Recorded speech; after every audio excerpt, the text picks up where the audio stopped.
नमस्कार, आप देख रहे हैं नेक्स्ट इन आवाज। मैं हूं आपके साथ सिराज। दिल्ली के पूर्व deputy CM Manish Sisodia money laundering के आरोप में लंबे समय से जेल में बंद है। मनीष सिसोदिया की बेल को लेकर कल सुप्रीम कोर्ट में सुनवाई होनी थी। मनीष सिसोदिया लंबे समय यानी यूं कहें 228 दिनों से जेल में बंद है। सिसोदिया की अंतरिम जमानत पर सुप्रीम कोर्ट में कल सुनवाई होना था, लेकिन सिसोदिया की ओर से वरिष्ठ वकील अभिषेक मनु सिंघवी सुप्रीम कोर्ट में उनकी पैरवी करने वाले थे। पिछली सुनवाई में करीब 5 घंटे तक पूछताछ चली थी। दिल्ली एक्साइज पॉलिसी स्कैम में ईडी द्वारा दर्ज केस में डिप्टी सीएम मनीष सिसोदिया की जमानत याचिका पर सुप्रीम कोर्ट ने 5 घंटे से ज्यादा देर तक सुनवाई हुई थी।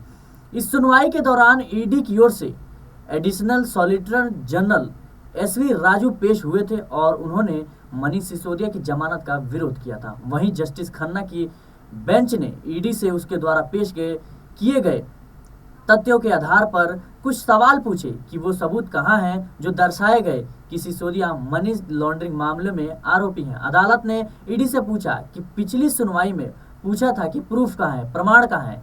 अदालत ने पूरी घटना की श्रृंखला पेश करनी थी। अपराध हुआ तो उसकी कमाई कहाँ है। साथ ही मनीष सिसोदिया की जमानत याचिका पर सुनवाई करते हुए सुप्रीम कोर्ट ने रिमार्क दिया था कि सिसोदिया इस मामले में संलग्न मामला मतलब इस मामले में जो है संलग्न मालूम नहीं पड़ते।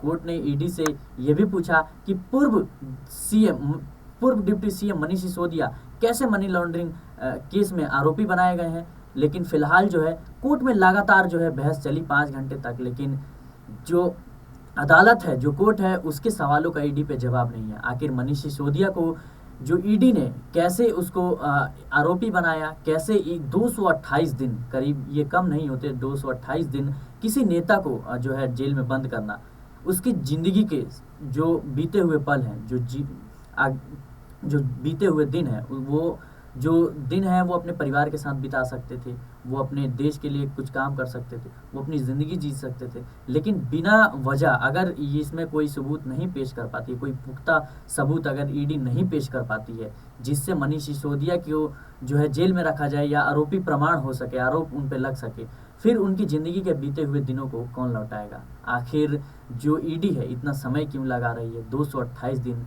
और इस मामले में जैसा कि विपक्ष की ओर से दावा किया जा रहा है कि ईडी जो है वो कठपुतली है, और हमने मामले में देखा सत्येंद्र सिंह जो है संजय सिंह जो है उन्होंने भी कहा कि जो ईडी है वो कठपुतली है मोदी सरकार की, या यूं कहें केंद्र सरकार भाजपा सरकार की।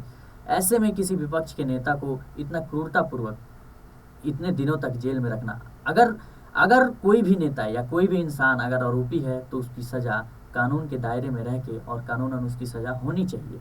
लेकिन बिना वजह किसी को जेल में बंद करना और उसको रिमांड के नाम पे इतने दिनों तक जेल में गिरफ्तार करना, ये कहाँ तक जायज़ है। आप क्या इस मुद्दे पे अपनी राय रखते हैं, हमें कमेंट बॉक्स में ज़रूर बताएं। आप देखते रहें नेक्स्ट इन आवाज़।